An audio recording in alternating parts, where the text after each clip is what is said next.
তারপর নবী করিম সাল্লাল্লাহু আলাইহি ওয়াসাল্লাম তার মেরাজ সফরে আরও উপরের দিকে অগ্রসর হতে থাকলেন। একসময় তিনি এমন এক স্থানে পৌঁছালেন যা সম্পূর্ণ নীরব এবং নিস্তব্ধ ছিল। সেখানে কোনো পানি বা প্রাণের চিহ্ন নেই বলে মনে হচ্ছিল।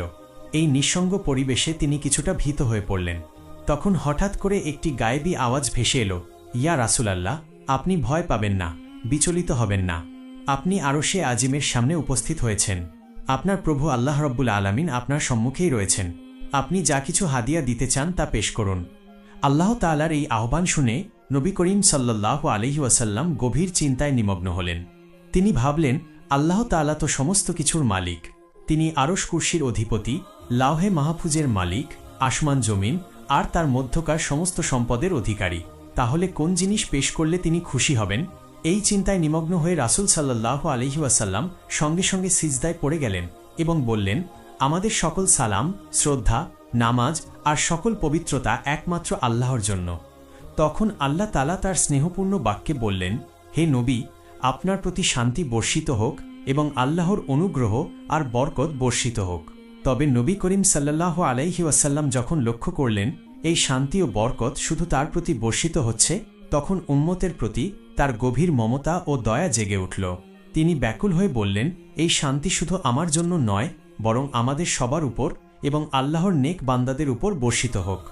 রাসূল সাল্লাল্লাহু আলাইহি ওয়াসাল্লাম তার উম্মতের প্রতি গভীর উদারতা প্রকাশ করার পর আরশ বহনকারী ফেরেশতারা একত্রে বলে উঠলেন, আশহাদু আল্লা ইলাহা ইল্লাল্লাহ, আশহাদু আন্না মুহাম্মাদান আবদুহু ওয়া রাসূলুহু। আল্লাহ তাআলা তার হাবিবের এই মহিমান্বিত মেরাজের ঘটনাকে স্মরণীয় করে রাখতে কিয়ামত পর্যন্ত সকল উম্মতের উপর নামাজে এই তাশাহুদ পাঠ করাকে ওয়াজিব করে দিয়েছেন। এরপর আল্লাহ তাআলা রাসূল সাল্লাল্লাহু আলাইহি ওয়াসাল্লামকে তার উম্মতের জন্য বিশেষভাবে ৩টি মূল্যবান হাদিয়া প্রদান করলেন।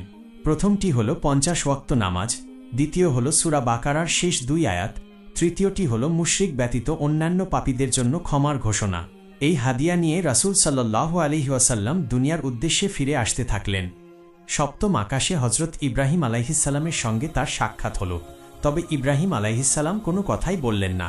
এরপর ষষ্ঠ আকাশে পৌঁছালে হযরত মূসা আলাইহিসসালামের সঙ্গে তার দেখা হল। মূসা আলাইহিসসালাম জানতে চাইলেন, ইয়া রাসূলুল্লাহ, আপনার উম্মতের জন্য কি হাদিয়া নিয়ে এসেছেন? রাসূল সাল্লাল্লাহু আলাইহি উত্তরে বললেন, আমার উম্মতের জন্য দৈনিক ৫০ ওয়াক্ত নামাজ নির্ধারিত হয়েছে। তখন মূসা আলাইহিসসালাম বললেন, ইয়া রাসূলুল্লাহ, আপনি আপনার রবের কাছে ফিরে যান এবং এই নামাজের সংখ্যা কমানোর জন্য অনুরোধ করুন। আপনার উম্মত এই দায়িত্ব পালন করতে পারবেন না। আমি বনী ইসরাইলকেও খুব পরীক্ষা করেছি এবং তাদের দুর্বলতা দেখেছি। আপনার উম্মতও দুর্বল হবে, তারা এত বেশি নামাজ আদায় করতে সক্ষম হবে না। তাই আপনি সহজ করার আবেদন জানান। মূসা আলাইহিসসালামের পরামর্শে রাসূল সাল্লাল্লাহু আলাইহি ওয়াসাল্লাম পুনরায় আল্লাহর দরবারে ফিরে গেলেন এবং অত্যন্ত বিনীতভাবে নামাজের সংখ্যা কমানোর আবেদন করলেন। আল্লাহ তাআলা তার আবেদন মঞ্জুর করে ৫ ওয়াক্ত নামাজ কমিয়ে দিলেন। অতঃপর তিনি ফেরার পথে মূসা আলাইহিসসালামের সঙ্গে আবারও দেখা হল। তিনি জানতে চাইলেন, কি হল? রাসূল সাল্লাল্লাহু আলাইহি ওয়াসাল্লাম বললেন, আল্লাহ তাআলা ৫ ওয়াক্ত নামাজ কমিয়ে দিয়েছেন। মূসা আলাইহিসসালাম তখন গভীর উদ্বেগ নিয়ে বললেন, আপনার উম্মত এটি পালন করতে সক্ষম হবে না, তারা দুর্বল হবে। আপনি আবার ফিরে যান এবং আবারও আবেদন জানান।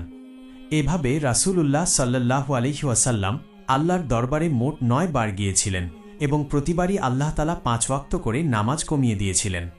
অবশেষে নামাজের সংখ্যা ৫ ওয়াক্তে নির্ধারিত হল। মূসা আলাইহিসসালাম আরও একবার বললেন, আপনার উম্মতের জন্য এটি এখনও কঠিন হতে পারে, আপনি আর একবার ফিরে যান।